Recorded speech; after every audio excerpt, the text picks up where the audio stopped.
주제가 제목이 하나님이 빼내신 나라예요. 제가 된 소리를 좋아해요. 근데 오늘 보니까 오늘 기도회도 보니까 그냥 경건회 철야 이게 아니라 무슨 기도회? 힘쓰는 기도회. 여기도 통하는 것 같습니다. 된 소리를 좋아하는데 그래서 사실은 이제 성경에는 개역 개정판에는 여러분 읽으신 아마 성경에는 하나님이 선택한 나라 이렇게 돼 있어요. 근데 저는 그 개역 한글 이 전의 버전을 좋아합니다. 그래서 거기에는 하나님이 빼내신 바 된 백성 이렇게 돼 있어요. 나라 그렇게 돼 있어서 이렇게 제목을 정해봤는데요. 한번 말씀 읽어볼까요? 시편 33편 12절입니다.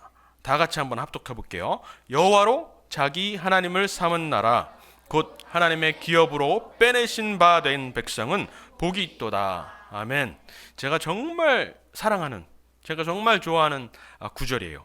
우리나라를 생각할 때도 그렇고 또 하나님이 이 세상을 이끄시는 그러한 역사를 돌아볼 때마다 이 말씀이 저한테 항상 마음속에 있는데요. 영어로도 아주 또 마음에 와닿습니다. Blessed is the nation whose God is the Lord, the people whom he has chosen as his inheritance 이렇게 돼 있는데 하나님이 빼내신 바 된 백성은 복이 있다 이렇게 돼 있어요.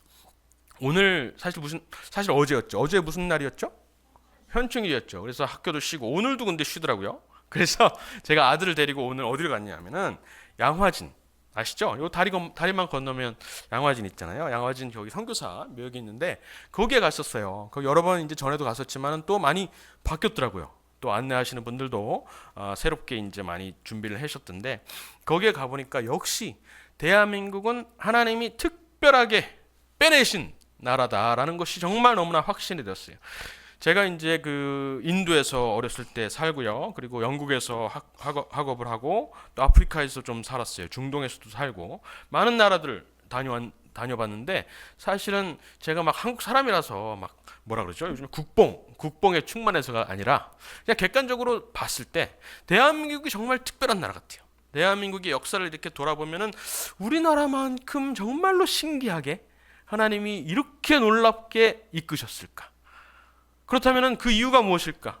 무슨 소명이 있지 않을까? 이런 생각을 계속 하지 않을 수가 없습니다. 그런 나라가 사실 인류 역사상 사실 몇 개 없거든요. 우리나라 같은 역사가 고대 이스라엘이 그랬고 그리고 미국이 그랬습니다. 유럽의 뭐 제네바나 네덜란드도 가끔 그런 역할을 했던 적이 있었고 영국도 그렇게 쓰임받았던 적이 있었는데 정말 나라 전체가 역사를 통틀어서 하나님이 정말로 강권적으로 역사에서 쓰시는 그러한 나라가 이스라엘, 미국 그리고 대한민국 같아요.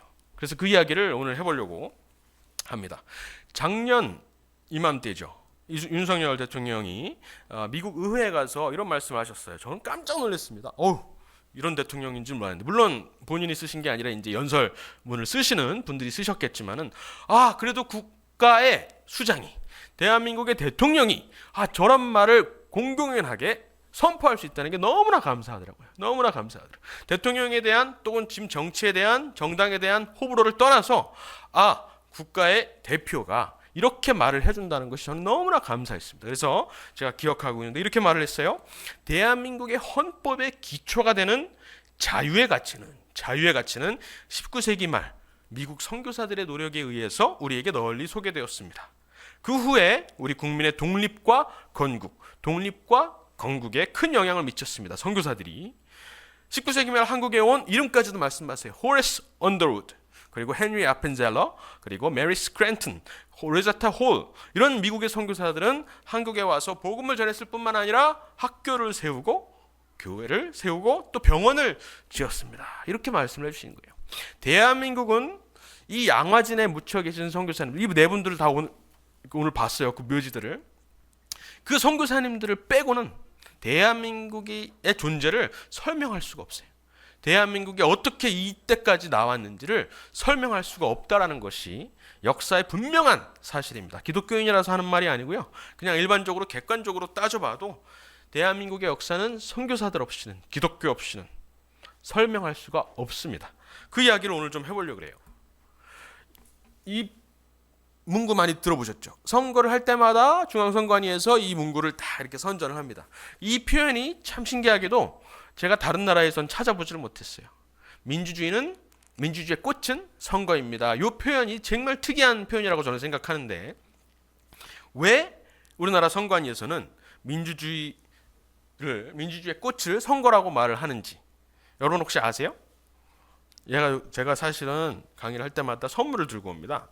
특히 청소년들, 어린이들 드리려고 선물을 가지고 오는데 선거가 투표하는 행위가 민주주의의 꽃인 이유를 한번 누가 대답해 볼 사람. 어떤 대답을 해도 사실은 정답이에요. 여기 오렌지 옷 입으신 분? 뿌리. 어떻게 알았죠? 맞아요. 어떻게 선거가 민주주의의 꽃인 이유는 선거가 민주주의의 뿌리가 아니기 때문에 그래요. 이게 어떻게 알았죠? 이 어려운 답을? 어쨌든 제가 선물을 드릴게요. 자, 이거 나중에 가져가세요. 나오기가 어려우니까. 맞습니다. 강의를 어디서 들으셨나 싶기도 하고요. 어려운 답인데 처음으로 맞췄어요. 제가 많은 강의를 했는데 선거는 민주주의의 뿌리입니다. 뿌리. 선거는 민주주의의 뿌리가 될 수가 없습니다. 민주주의의 뿌리는 뭐예요, 그러면? 민주주의의 뿌리는 여기 나와 있듯이 성경입니다. 기독교예요. 그리고 민주주의의 줄기라고 할까요? 그 민주주의의 줄기는 교회가 발전되어 온 역사. 고대부터 지금까지 교회가 발전되어 온 역사를 곧 민주주의의 줄기라고 할 수가 있어요. 그 줄기 중에서 가장 대표적인 사건은 종교개혁이라고 할 수가 있습니다. 너무나 놀라운 이야기인데요. 여기서 말하는 민주주의는 이제 아주 보편적으로 의미하는 말을 합니다. 예를 들어서 공화주의 이런 것들이 그 뿌리가 성경에 있고 줄기는 교회사에 있다는 것을 여러분이 기억을 하시면 되겠어요. 선관위에서도 모르는 답이에요. 선관위에서도 모르는 답을 여러분이 아시면 좋은데 예를 들어서 민주주의라고 하면은 뭐랑 또 동의어라고 삼을 수가 있냐면 인권이거든요. 인권. 영어로는 human rights인데 인권이라는 말이 언제 처음 생겨났을까? 이걸 생각해 보면은요. UN 있죠? UN 홈페이지에 들어가서 인권을 찾아보면은요. UN 홈페이지에서 딱 연도를 정해서 이때부터 인류 최초의 인권이 시작되었다라고 명시를 하고 있어요. 그게 언제냐면은 여기 나와 있지만 BC 539년입니다. 딱 이렇게 연도를 정해서까지 이때부터 인권이라는 개념이 시작되었다라고 말을 어떻게 할 수가 있지? 라고 해서 찾아봤더니 이 연도에 무슨 일이 있었냐면은 키루스 혹시 아세요? 성경에서는 누구죠? 고레스죠. 너무나 잘 알아. 고레스 왕이 노예 해방을 선포를 한 거예요. 그것이 지금까지 성경에서는 다 나와 있죠. 우리는 다 알잖아요. 고레스 왕, 키루스 왕, 사이러스, 영어로는 사이러스 왕이 노예 해방을 선포했다는 걸 다 아는데 지금까지 성경에 나오는 진리를 애써 무시하다가 19세기 말에 어떤 원통이 발견됐어요. 페르시아의 지방에서 고고학자들이 어떤 원통을 발견했는데 거기에 그대로 노예 해방의 이야기가 적혀 있는 거예요. 실제로 키루스라는 왕이 노예를 해방시켰다라는 그 기록이 완전히 아주 빼곡하게 적혀 있는 원통을 발견한 겁니다. 그래서 유엔이나 어떤 세계학자들이 더 이상 무시를 할 수가 없잖아요. 그래서 BC 539년이 지금까지 우리가 찾아본 바에 의하면은 가장 최초로 인권이라는 개념이 시작된 것이다라고 말을 하기 시작했어요. 그런데 우리는 알죠. 그죠? 그 키루스 원통이 발견되기 전부터 우리는 성경을 곧 진리로, 사실로, 역사적 객관적 사실로 받아들였기 때문에 최초의 인류의 노예 해방은 언제 일어났어요? 출애굽 사건이죠. 그죠? 이때부터 539년이 뭐예요? 이때부터 한 몇 년이 지나요? 1000년 이상, 1400년 정도, 1500년이라고 말하시는 분도 계시고 BC 1400년 그때 바로 출애굽 사건이 일어났죠. 출애굽 사건이 사실은 인류 역사상 최초로 일어난 노예 해방 또는 요즘 말로 말하면 인권이라는 개념이 시작된 때라고 할 수가 있습니다. 그리고 이 노예 해방, 최초의 노예 해방인 출애굽 사건을 본따서 모토로 삼아서 모형으로 삼아서 세운 나라가 미국인 것을 한번 오늘 이야기를 해보도록 하겠습니다. 그렇다면은 출애굽 사건이 곧 민주주의 또는 공화주의 또는 인권의 시작이라면 그 자유, 인간이 누릴 수 있는 그 자유의 목적은 무엇일까를 우리가 가늠을 해볼 수 있어요. 그 성경 말씀을 통해서. 그 당시에 노예들이, 그 히브리 노예들이 너무나 고초가 심해서 이들을 구해야 되겠다라고 이제 생각을 하셨죠. 그들의 신원이 나한테 들렸다라고 하면서 저들의 모세를 부르셔서 저들을 구하려고 하시잖아요. 그런데 이들의 노예, 이 족쇄를 푸시는 것만이 목적이 아니었어요. 푸시는 것은 부차적인 것이었고, 원래 목적이, 더 뚜렷한 그 자유의 목적이 있었습니다. 바로 이것이에요. 여기 나오죠. 성경에서 자유, 노예 해방, 인권의 목적은 뭐였냐면은 히브리 사람의 하나님 여호와께서 우리에게 임하셨은즉 우리가 우리 하나님 여호와께 제사를 드리려 하오니 사흘 길쯤 가서 광야에 들어가서 우리로 제사를 드리게 하소서. 이스라엘 하나님 여호와께서 이렇게 말씀하시기를 내 백성을 보내라. Let my people go. 내 백성을 보내라. 왜?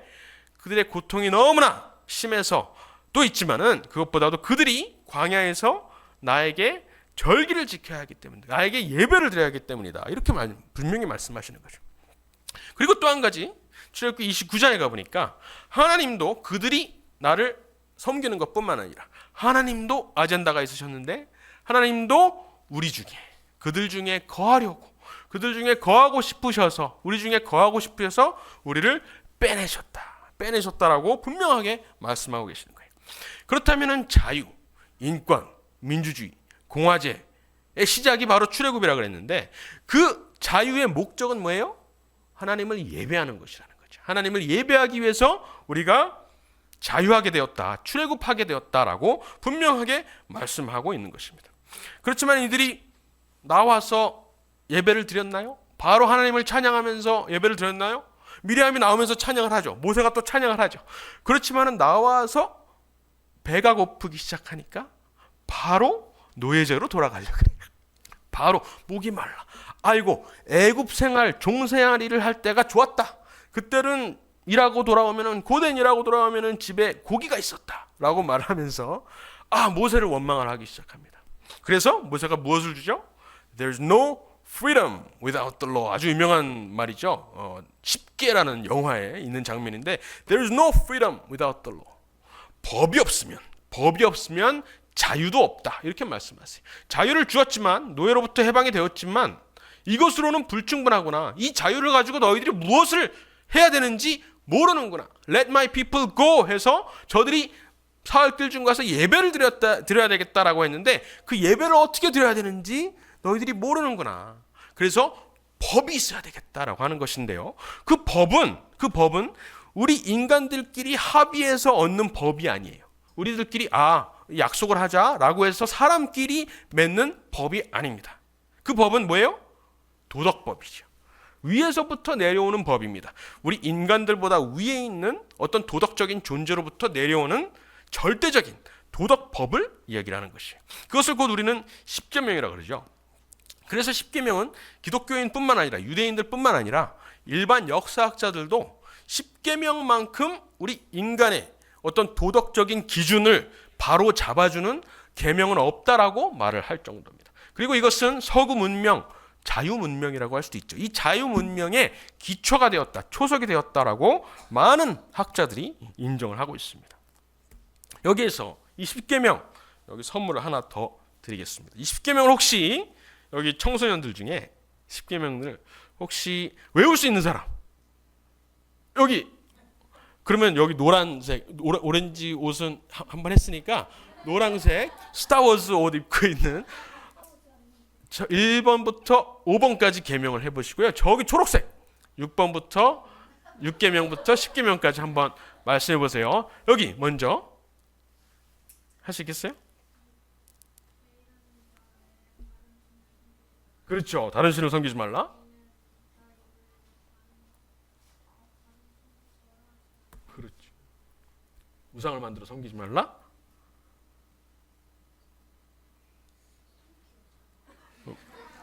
이름, 그죠? 그렇죠. 그리고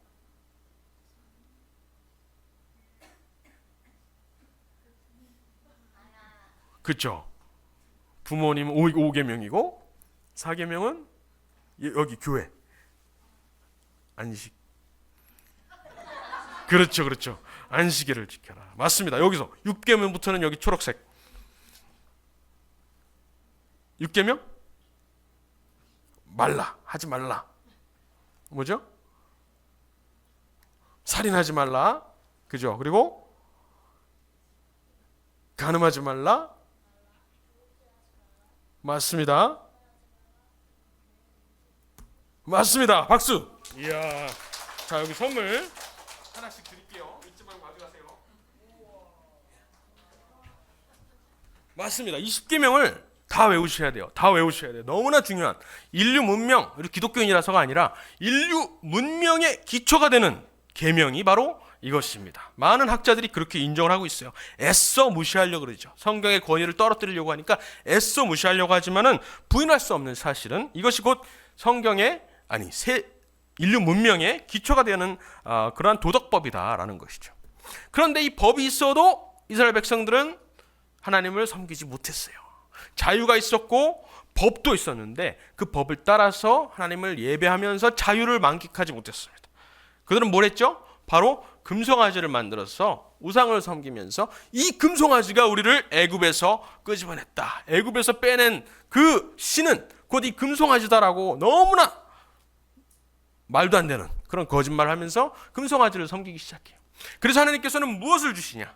자유를 주셨고 법을 주셨는데 하나 더 주신 게 있어요. 뭐냐면은 바로 성막을 주시는 겁니다. 성막. 그래서 성막을 주셔서 거기에 하나님께서 직접 거하시면서 우리는 제사를 드리고 하나님을 섬기면서 하나님을 계속해서 예배하게 하신 거예요. 하나님의 임재를 끌어당겨서 우리 안에 거하시게 하신 그 역사가 사실은 우리가 누리고 있는 민주주의, 우리가 누리고 있는 자유 문명의 뿌리가 된다는 것이죠. 우리는 보통 자유와 해방, 노예로부터 해방되는 것, 그것과 또 법치 정도만을 생각을 해요.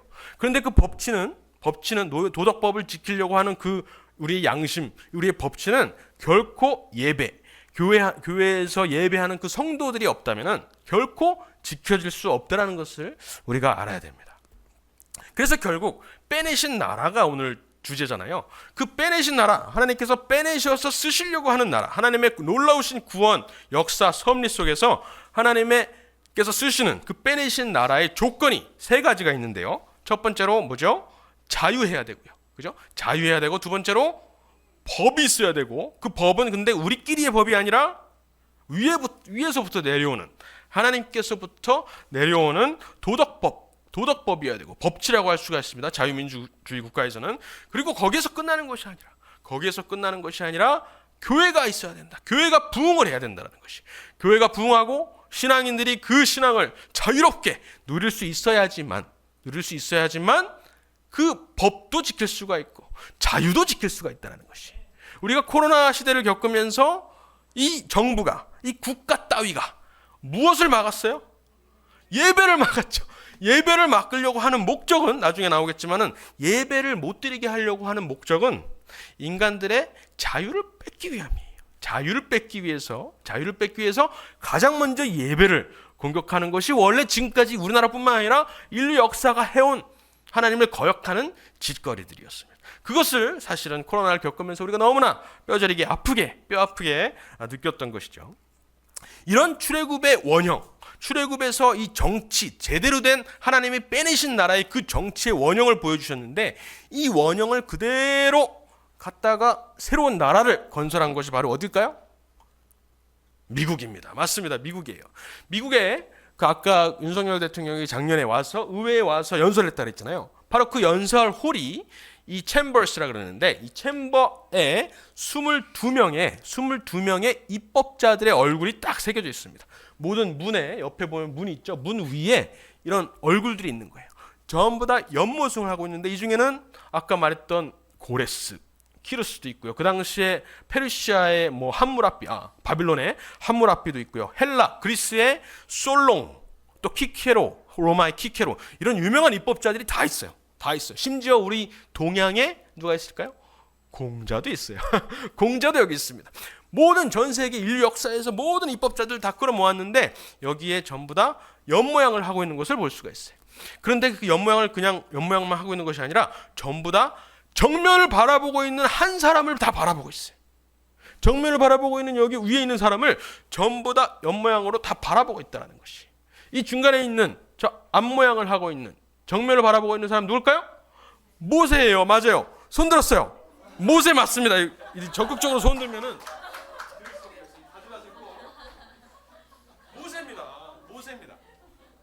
이 건물을, 이 모세를 새겨놓은 이 건물을 지은 것이 무슨 뭐 200년, 300년 전, 오래전이 아니라 불과 90년 전. 90년 전에 이 건물을 지으면서 그 당시에 모든 사람들이 인정을 했다라는 것이에요. 아, 인류 법의 최초 창시자 내지는 이것을 받아들여서 인류에 도입을 한 사람은 모든 법의 기준, 인류 모든 법의 기준이 되는 사람은 모세다, 성경이다, 모세오경이다 라고 분명하게 건물이 외치고 있는 겁니다. 이 안에 있는 모든 하원의원들과 상원의원들은 이걸 애써 무시하려고 하지만은 건물이 외치고 있는 거예요. 하나 더 있어요. 이 건물 뒤에 무슨 건물이 있냐면은 대법원이 있습니다. 연방 대법원이죠. 지금 입법부가 다 나라를 말아먹고 있을 때 사법부가 그나마 이걸 지키고 있어요. 연방 대법원에서. 그런데 이 사법부의 최고봉이라고 할 수 있는 연방 대법원의 꼭대기에 당연히 누구겠어요? 모세가 중간에서 심지어 뭘 들고 있어요? 돌판, 십계명 돌판을 들고 이렇게 서 있는 거예요. 저 왼쪽에 있는 사람은 누굴까요? 아론과 훌. 오, 그것도 새롭다. 아론과 훌일 수도 있어요. 그렇지만은 아닙니다. 왼쪽에 있는 사람은 약간 동양 사람처럼 생겼잖아요. 중국 사람이에요. 공자입니다, 공자.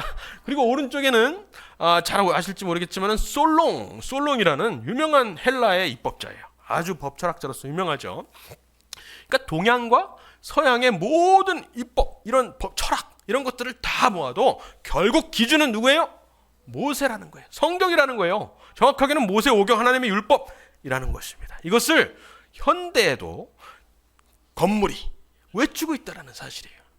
물론 이 세속학자들은 이거는 구시대적이야 라고 하면서 저 모세의 얼굴을 끌어내리려고 많이 노력을 하고 있지만은 절대로 그런 법이 통과될 수는 없습니다. 더 결정적인 예를 하나 들어볼게요. 아마 아실 수도 있어요. 미국의 국장입니다. 미국의 국장은 독수리죠. 뭐 백악관에 들어가도 그렇고 에어포스 원 이런 데 가봐도 그렇고 항상 영화에도 많이 나오죠. 이 독수리가 결국 미국을 상징합니다. 미국의 대통령뿐만 아니라 미국을 상징하는 것이 독수리라고 미국의 법에도 적혀 있어요. 그런데 왜 독수리일까? 왜 독수리일까를 우리가 연구를 해보면은 미국의 어디 교과서에서도 가르쳐주지 않는 사실을 찾아냈어요. 뭐냐면은 1776년 7월 4일 이때가 무슨 날이죠?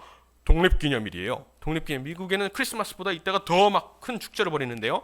7월 4일 날 독립기념일을 선포를 하고 그날 밤에 그 자리에 모였던 56명의 국부들이 모여서 회의를 하는 거예요. 이제 영국과 우리가 전쟁을 치러야 되고 나중에는 협상을 해야 되는데 우리나라도 영국과 같은, 영국은 사자였어요. 사자라는 상징이 있었어요. 우리도 그런 국장을 만들자. 그래서 우리가 서로 국가 대 국가로서 협상을 할 때 우리가 상징, 국장 이거를 써먹자라고 한 거예요. 그래가지고 그 당시에 가장 대표적인 국부였던 벤자민 프랭클린, 그리고 토마스 제퍼슨, 여기 키 큰 사람, 그리고 약간 머리가 벗겨지신 존 애덤스, 2대 대통령이 나중에 아주 훌륭하신 분이죠. 이 세 명을 모아다가 이 세 명한테 시키는 거예요. 우리 미국, 대한민국이 아니라 미국을 상징할 그림을 하나 그려와라. 이렇게 말을 한 거예요. 그래서 이 세 사람이 한 달 반 동안 그 당시에 도상학, 그 당시에 문장 이런 것들을 다 섭렵해서 연구를 해서 그려온 그림이 바로 이겁니다. 놀랍죠? 뭐 같으세요? 출애굽 사건이에요. 홍해에 쓸려 내려가는 애굽 병사들과 건너편에 건너가 있는 모세와 히브리 민족, 그리고 그 위에 구름 기둥일지 불기둥일지 모르는 어떤 존재, 이것을 그려놓고서는 이것이 옛날 이스라엘이 아니라 우리 미국의 상징입니다라고 이것을 그려온 겁니다. 그리고 나서 그 당시에 막 급하게 막 채택은 되지 않아요. 그러면서 한 5번의 초안을 거칩니다. 여러 가지 토론을 거치고 12년 동안 국장을 뭘로 할지 고민을 하다가 맨 마지막에 결국에는 아까 봤던 독수리로 결정을 한 거예요. 그러면 왜 출애굽에서 독수리로 갔을까? 출애굽 상징을 결국에는 포기했네 라고 생각을 할 수 있지만은 여러분 아닌 거 아시죠? 출애굽을 성경에서 뭐라고 묘사를 했어요? 출애굽 사건을 하나의 동물로 묘사를 했는데 그것은 바로 독수리였다라는 것이죠. 내가 애굽 사람들한테 어떻게 행하였습니까? 거기에서 10가지 재앙을 내리고 너희들을 끄집어내었던 그 사건 속에서 어떻게 했냐면 어떻게 독수리 날개 위에 너희를 업어서 끄집어내었는지 빼내었는지 너희들이 보았느니라. 마치 독수리가 자기의 보금자리를 어지럽게 하여 자기의 새끼 위에 너풀거리며 그의 날개를 펴서 새끼를 받으며 그의 날개 위에 그것을 엎는 것 같이, 새끼들을 엎는 것 같이, 이런 표현들이 성경에 여러 번 나오는 것이에요. 그래서 출애굽 사건을 하나의 동물로 딱 상징을 했을 때 그것은 유일하게 성경에서 독수리로 묘사를 하고 있는 것입니다. 그래서 독수리가 지금 미국의 국장이 된 것이에요. 너무나 놀라운 사실이죠. 이것을 가르쳐주지를 않아요. 미국 교과서에서. 미국 교과서에서도 그렇고 어디 백과사전에도 무슨 로마의 백부장의 휘장에 독수리가 있었기 때문에 아마 독수리가 됐을 거야 라고 대충 얼머무립니다. 너무나 명확하게 이것이 역사의 기록에 담겨 있는데도 말이죠. 그렇다면 그 당시에 1776년에 미국을 독립을 하고 1787년에 헌법을 만들고 1789년에 미국을 건국을 하는데 그 당시에 한 50년 동안 그 당시에 생산된 모든 정치 문헌들을 조사를 해봤어요. 제가 아니라 도널드 루츠라는 유명한 정치학자가 그 당시의 문헌들을 다 뽑아내봤어요. 누구를 가장 많이 인용해서 나라를 세웠을까? 이것을 보면은 어떤 철학을 가지고 어떤 사상을 가지고 미국을 세웠는지가 알 수가 있겠죠. 그 당시에 모든 학자들은 이렇게 생각을 했어요. 존 로크, 영국의 유명한 법철학자인 존 로크의 사상을 가장 많이 인용을 했을 거야. 또는 프랑스의 유명한 법철학자인 몽테스큐에, 다 들어보셨을 수 있어요. 몽테스큐라는 사람을 가장 많이 인용을 했을 거야. 또는 영국의 또 다른 법철학자인 블랙스톤이라는 사람이 있습니다. 윌리엄 블랙스톤을 가장 많이 인용했을 거라고 생각을 했어요. 그래서 실제로 조사를 해보니까 15,000건의 문헌들을 다 조사를 해보니까 실제로 이 세 사람이 가장 많이 인용이 됐어요. 그런데 일루츠라는 학자가 조금 더 자세하게 들여다본 것입니다. 누구를 인용했다라고 정확하게 명시되어 있지는 않지만은 어떤 구절이 자기가 읽어봤던, 자기가 어디에서 봤던 문장인 거예요. 그래서 그것들을 대조해서 찾아보니까 이것은 출애굽기 말씀인데, 이것은 신명기 말씀인데, 이것은 이사야서 말씀인데 라고 하면서 성경의 구절들, 그 당시에 인용된 모든 성경의 구절들을 다 뽑아봤어요. 그랬더니 인물로 따지면 존 로크보다 2배 이상 인용된 사람이 누구? 모세였다는 것이죠. 모세오경을 말하는 거예요. 모세오경을 가장 많이 인용해서 그 당시에 나라를 세웠다라는 것입니다. 이 사람들이 물론 다 경건한 기독교인들은 아니었어요. 카톨릭도 있었고요. 그 당시에 퀘이커 교도도 있었고 여러 교파는 다 달랐는데 결국에는 성경을 참고해서 특히 이 모세오경, 광야에서 40년 동안 있었던 그 이야기, 히브리 민족의 민족 국가 정체성, 이것을 만드는 그 당시의 상황을 가장 많이 참고해서 미국을 세웠다는 것이 너무나 명백하게 증거로 남아있다는 것입니다. 그래서 미국 대통령 16대 대통령이죠. 링컨 대통령, 제가 참 사랑하는 대통령인데 이렇게 말했어요. 오늘 성경에서 읽은 시편 33편 말씀을 그대로 인용을 하고 있습니다. 뭐라 그러냐면 성경이 증거하고 모든 역사를 통해 입증된 숭고한 진리는 무엇이에요? 바로 여호와를 하나님으로 삼은 나라들만이 축복을 받는다는 사실입니다. 이렇게 말을 했어요. 그리고 저희가 사랑하는 우리 대한민국의 은인이라고 할 수 있죠. 트루먼 대통령은 이렇게까지 말했습니다. 이 나라 법의 기초는 어디에서? 시내산에서 모세에게 주어진 바로 그것이다. 십계명이다, 도덕법이다 라고 말씀하시는 거예요. 우리 권리장전, 여기서 권리장전이라 하면은 미국의 수정헌법 1조에서 10조를 말을 합니다. 수정헌법 1조에서 10조. 우리의 권리장전의 기초는 출애굽기와 마태복음, 이사야서와 바울서신에서 얻은 가르침에서 비롯되었다. 이렇게 정확하게 말씀을 하셨다는 것입니다. 놀랍죠? 이런 나라가 이스라엘이 있었고요. 그리고 미국이 정확하게 그 모습을 따라서 나라를 세웠고 지금까지도 겨우겨우 간신히 유지를 하고 있습니다. 그 외에 또 다른 어떤 나라가 있다고요? 대한민국이 바로 그렇게 세워진 나라라는 거예요. 역사를 공부하면 할수록 지금까지 많이 가려져 있었고 왜곡되어 있었고 일부러 숨겨져 왔지만 지금 저희가 역사를 솔직하게 들여다보면 기독교인이 아니라 할지라도 국가의 대통령이 이 나라의 자유의 가치는 누구를 통해서 선교사들을 위해서 이제 이 기초를 놓았습니다라고 말을 할 정도로 이것이 부인할 수가 없다라는 것이죠. 부인할 수가 없다라는 사실이죠. 우리나라도 그렇다는 것이요. 1882년에 우리나라가 조선이죠. 조선이 처음으로 다른 나라와 처음으로 국가 대 국가로서의 수교를 맺었습니다. 조미 수어 통상 조약인데 1882년이에요. 슈펠트라는 제독이, 미국의 제독이 조선에 와서 조선의 국왕과 맺은 계약입니다. 그런데 이 전까지는 중국이나 일본하고 맺었던 그 관계는 주종 관계였어요. 우리가 뭔가를 갖다 바쳐야 되는 그런 관계였는데, 동등하게 국가와 국가로서 동등한 입장에서 우리 조선이 처음으로 관계를 맺은 나라가 바로 미국이라는 것이죠.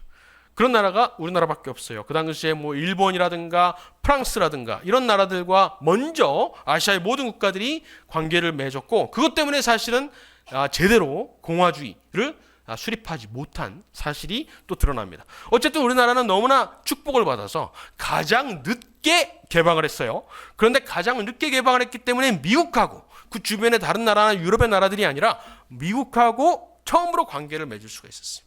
그때 관계를 맺은 다음에 수교를 하고 나서 그렇다면은 미국에서는 우리나라에 공사를 보내주세요. 그러니까 대사관을 하나 설치를 하라는 거죠. 그렇지만 우리는 돈이 없어서 미국으로 대사관을 파견할, 공사를 파견할 수는 없지만은 그래도 미국이 어떤 나라인지 한번 보고 오라고 우리가 견미단을 파견하겠습니다. 그 당시에 보빙사라 그러기도 했죠. 보빙사, 다른 나라를 한번 견학하는 거예요. 그래서 견미단입니다.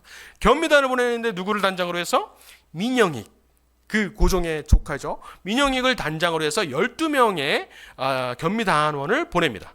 그래서 이 사람들이 샌프란시스코에 배를 타고 도착해서 샌프란시스코에서 기차를 타고 시카고를 지나서 볼티모어를 지나서 워싱턴 DC까지 가는 이 긴 여정을 하는 거예요.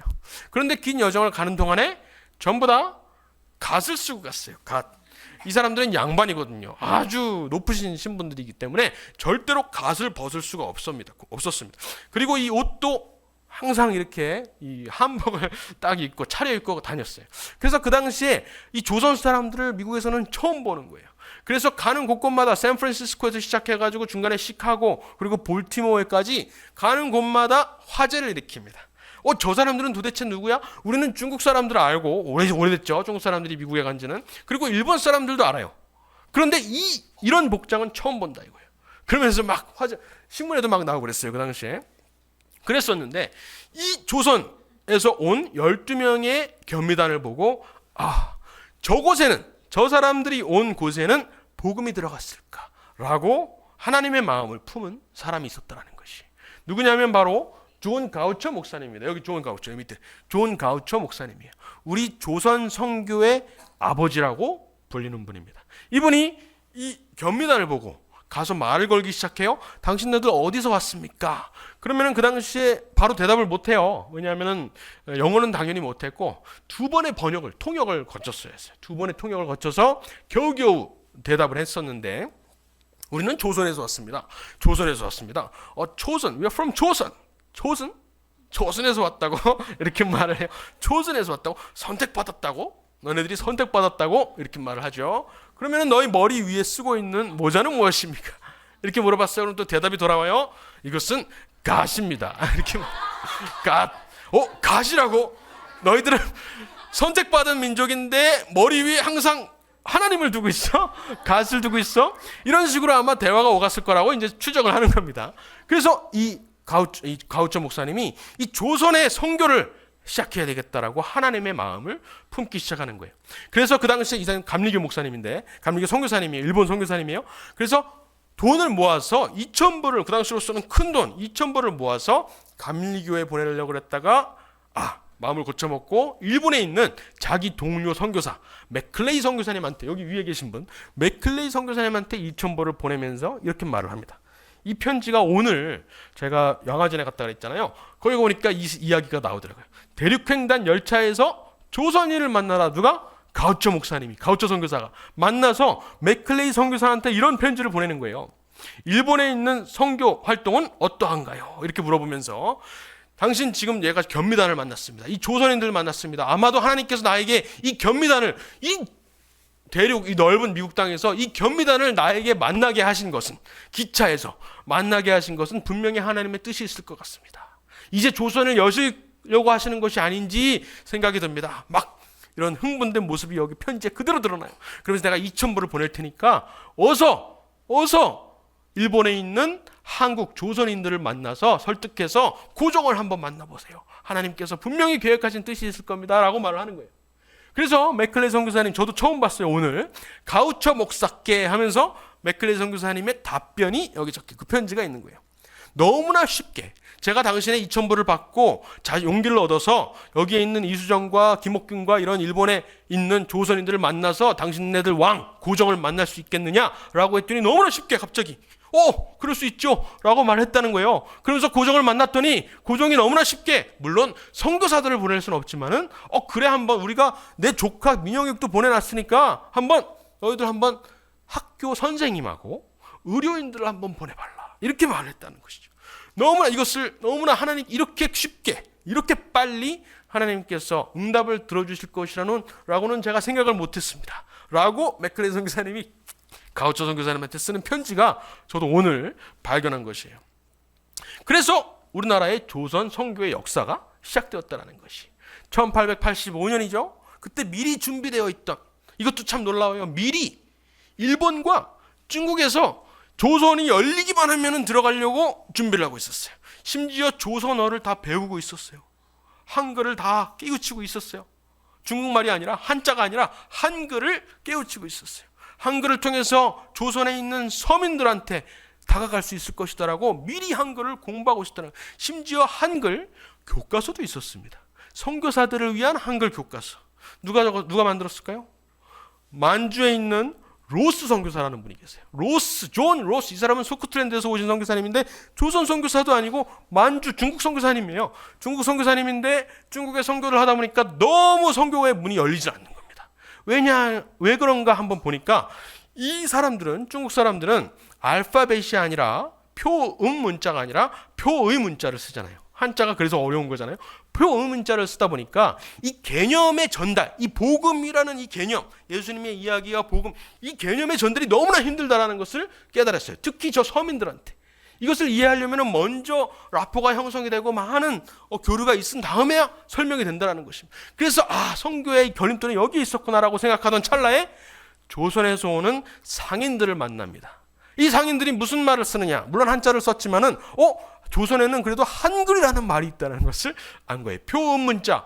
그렇다면은 내가 중국 선교사로 왔지만은 중국을 공략하기보다 조선을 한번 공략해보자. 조선에 아직 문이 열리지 않았지만 조선어로, 한글로 먼저 성경을 한번 번역해보자 라고 존 로스 선교사님이 생각한 거예요. 그래가지고 거기에서 서상윤이나 이런 조선의 상인들을 먼저 전도를 시킨 다음에 완전히 성령으로 감화받게 한 다음에 한글을 배워서, 조선어를 배워서 같이 서상윤하고 같이 성경을 번역한 것입니다. 그래서 존 로스 선교사님은 만주에서 마가복음인가요? 마가복음을 번역하시고, 그리고 동시에 일본에서는 이수정이라는 학자가 일본에 가서 공부를 하다가 거기에 계신 맥클레 선교사님, 미국 선교사님들을 통해서 세례를 받아요. 그리고서는 거기 선교사님들의 조언에 의해서 한글로 성경을 번역해라 라고 명령을 받습니다. 그래서 거기에서 요한복음하고 누가복음을 번역해요. 복음이 들어오기 전에, 선교사들이 조선 땅을 밟기 전에 먼저 밖에서 그 나라 언어로 성경이 번역된 나라, 이런 나라는 대한민국밖에 없습니다. 대한민국밖에 없어요. 너무나 놀라운 하나님의 섭리인 거죠. 그런 역사를 거쳐서 미리 준비하고 있다가 언더우드, 또 아펜젤러, 이런 선교사님들이 기다렸다는 듯이 들어오기 시작하는 거예요. 이 선교사님들 한 분 한 분의 스토리도 너무나 놀랍죠. 원래 언더우드 목사님은 인도 선교사로 부르심을 받고 준비하고 있었어요. 인도 말도 다 배우고 힌두어도 다 배우고 있었는데 마지막에 하나님의 음성을 듣고 조선으로 경로를 바꾸시는 이러한 역사도 있습니다. 알렌 선교사도 마찬가지죠. 의료인인데, 선교사는 아니고 이제 의료인이었지만은 물론 당연히 하나님을 믿는 사람이었고요. 이분을 통해서 이 갑신정변 있죠. 갑신정변 때 알렌 선교사가 그 다친 이 개혁파, 그 조선의 조카 민영익을 고쳐주면서 고종이 마음이 열려서 이렇게 선교에 또 문을 열게 되는 그런 역사도 있습니다. 이 대한민국의 조선의 역사를 이렇게 들여다보면은 어느 한 순간도 기적이 아니라고는 할 수 없을 정도로 너무나 놀라운 섭리가 이 땅에 있었다는 것이죠. 한글도 마찬가지고요. 존 로스 선교사님, 또 호머 헐버트 선교사님. 오늘 가보니까는 호머 헐버트 선교사님의 묘지에는 이렇게 써 있어요. 내가 웨스트민스터 사원, 기독교인이라면은, 신학자라면은 웨스트민스터의 사원에 묻히는 것이 가장 영광이라고 할 수 있죠. 그렇지만 나는 웨스트민스터 사원에 묻히는 것보다 이 조선 땅에 묻히기를 원한다. 이렇게 말씀을 하셨더라고요. 너무나 놀라운 말씀이죠. 호머 헐버트 선교사님, 또 제임스 게일 선교사님, 아펜젤러의 뒤를 이어서 이승만 대통령을 키워내신 제임스 게일 선교사님, 이런 분들을 통해서 다 한글을 다시 대중화할 수 있었던 것이거든요. 우리나라가 한글날이 언제죠? 한글날이 10월 6일인가 그렇죠? 그때 세종대왕을 우리가 기념할 게 아니에요. 우리 모든 한국인들은 한글을 실제로 대중화시킨, 보급한 선교사들을, 특히 이 세 명의 존 로스, 헐버트 그리고 제임스 게일 선교사님들을 우리가 사실은 한국인이라면 기념을 해야 됩니다. 그리고 또 우리가 최초의 선거라고 할 수 있는 게 이제 5월 10일이라고 할 수 있죠. 그렇지만 5월 10일 날 1948년 5월 10일 재헌의회를 뽑는 그 선거에서 모든 조선인들은 투표가 뭔지 알았어요. 민주주의의 꽃이라고 하는 그 투표가 뭔지 알았어요. 자유선거, 비밀투표, 이런 개념들을 다 알고 있었어요. 어떻게 알고 있었을까요? 교회를 통해서. 교회에서 이 투표를 통해서 누구를 선출하죠? 특히 장로교회에서는 장로들을 선출할 때 투표를 하는 거예요.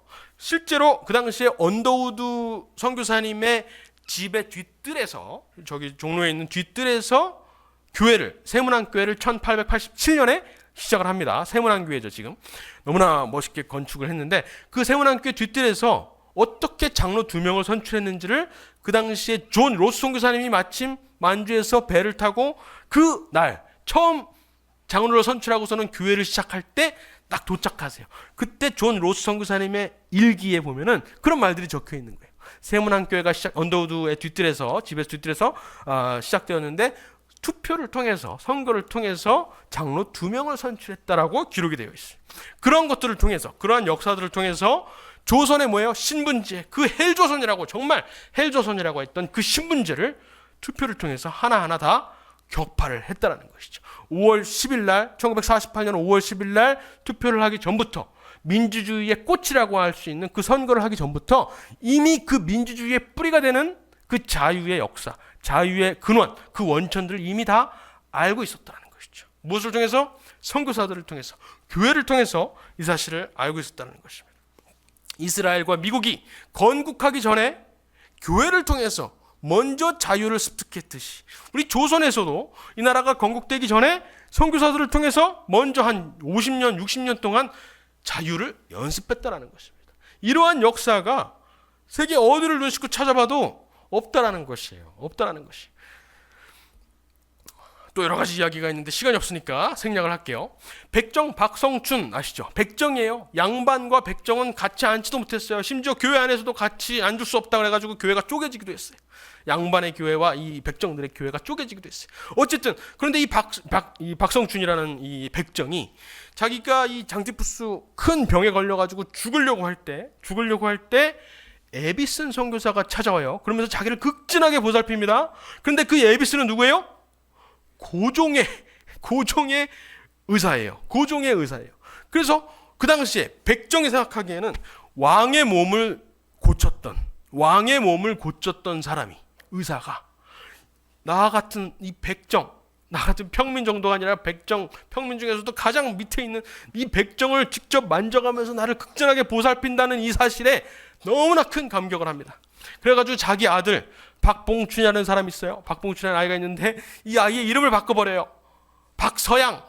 박서양이라고 바꿔버립니다. 이 서양의 문물, 이 서양의 정신, 이 자유라는, 평등이라는 가치에 너무나 감격을 해서 아들 이름을 바꿔버리고 선교사들한테 보내서 공부를 시켜서 박서양이 결국에는 미국에서 공부를 하고 돌아와서 우리나라 최초의 외과 의사가 되기도 합니다. 백서양, 우리나라 교과서에도 나오죠.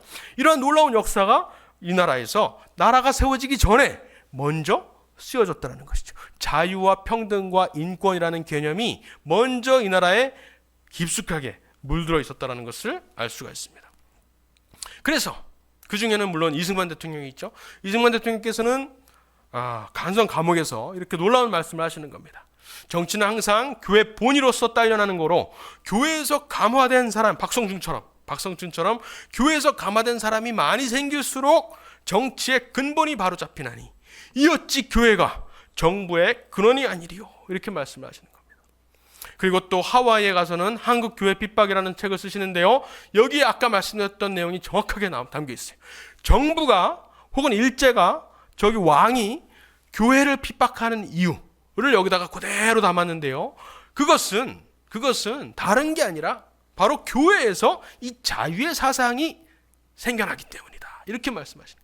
교회에서 곧 민주주의의 근간, 민주주의의 기초가 되는 그 자유의 사상이 생겨나기 때문에 모든 폭군들은, 모든 제국주의들은 먼저 교회를 공략한다는 사실을 한국교회 핍박이라는 책에서 썼다는 것입니다. 이승만이 쓴 모든 글들을 읽어보면 이 철학이 교회가 나라보다 먼저 된다라는 이 철학이 깊숙이 배어 있는 것을 우리가 알 수가 있습니다.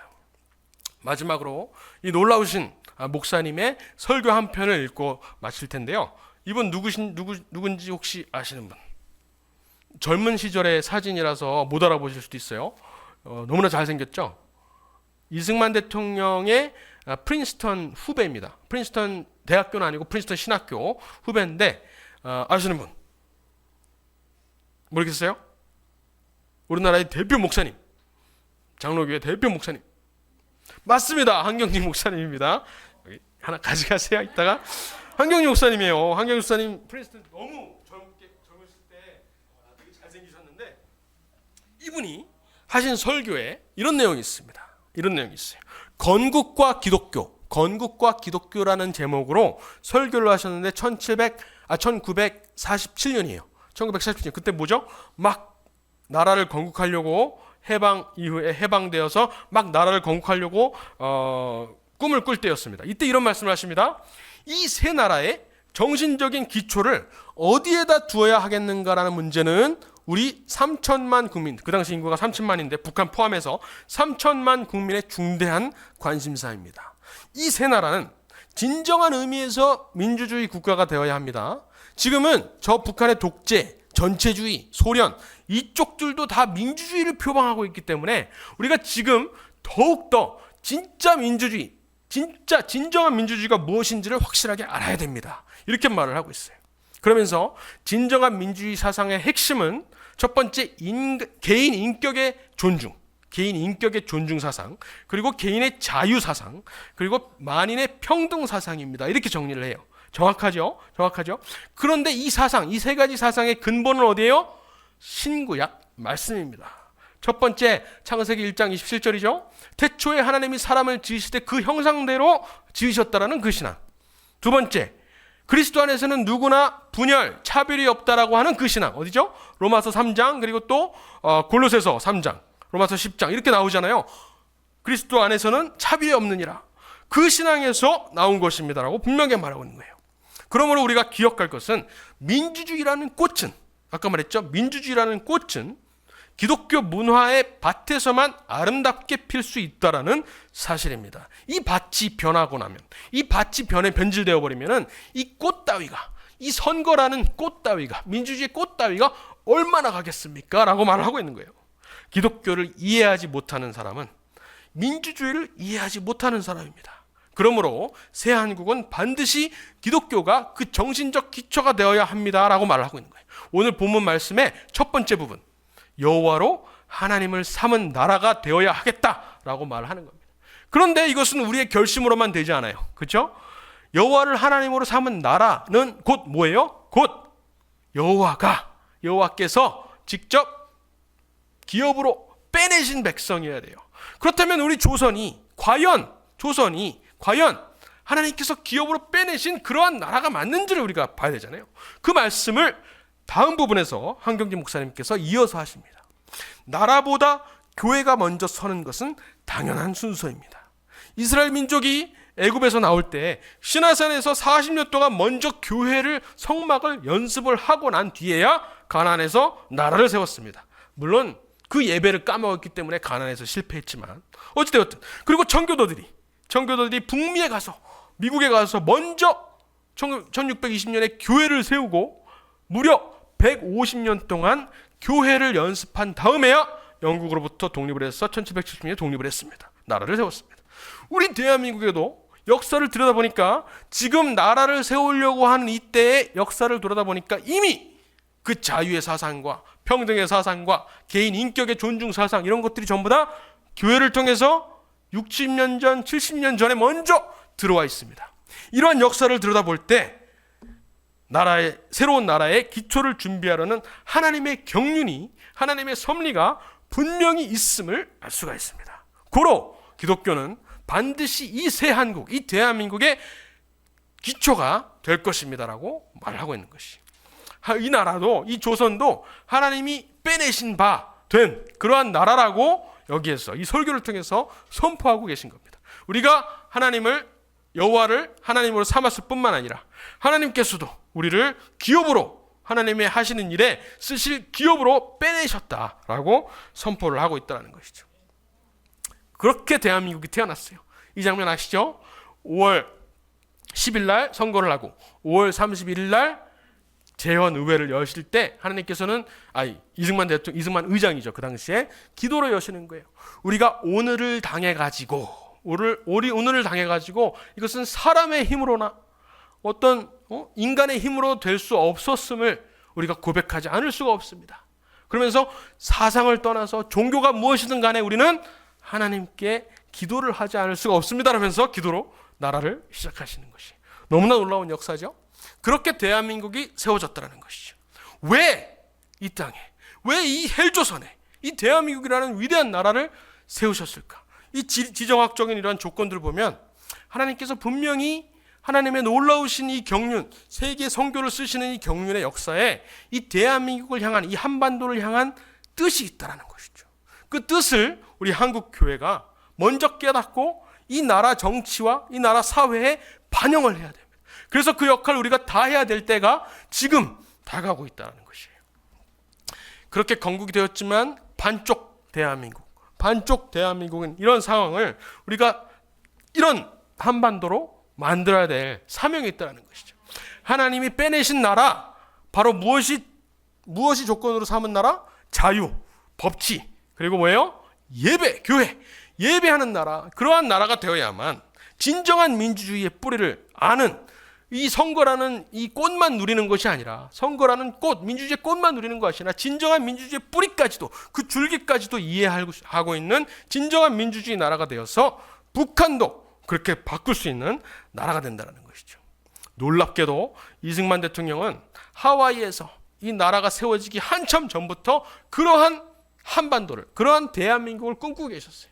뭐라고 적혀 있냐면, 하나님이 한인을 특별히 택하사 동양의 예수교 문명을 기초 잡게 하신 거로, 우리가 이때 한국 교회 일에만 전력하면 한인들이 저 일본과 중국도, 중나라예요. 중국도 다 예수께로 인도할 것이다. 이렇게 놀라운 원대한 꿈을 꾸셨다라는 것이죠. 그래서 오늘 이 말씀을 붙잡고 우리 대한민국을 바라보면서 특히 이 사진, 이 그림을 기억하세요? 이건 실제 사진이 아닙니다. 북한의 불을 밝힌 조작된 사진인데, 이것을 우리가 바라보면서 꿈을 꾸면서 하나님께서 이렇게 쓰시겠구나, 절대로 이렇게 쓰지 않으실 수가 없겠구나. 왜냐하면 역사를 보니까 이렇게 쓰시지 않으려면 이렇게까지 우리나라를 축복해 주실 필요가 없거든요. 이 나라를 분명히 쓰시겠구나 라는 것을 우리가 확신을 가지고 이 말씀을 붙잡고 기도를 했으면 좋겠습니다.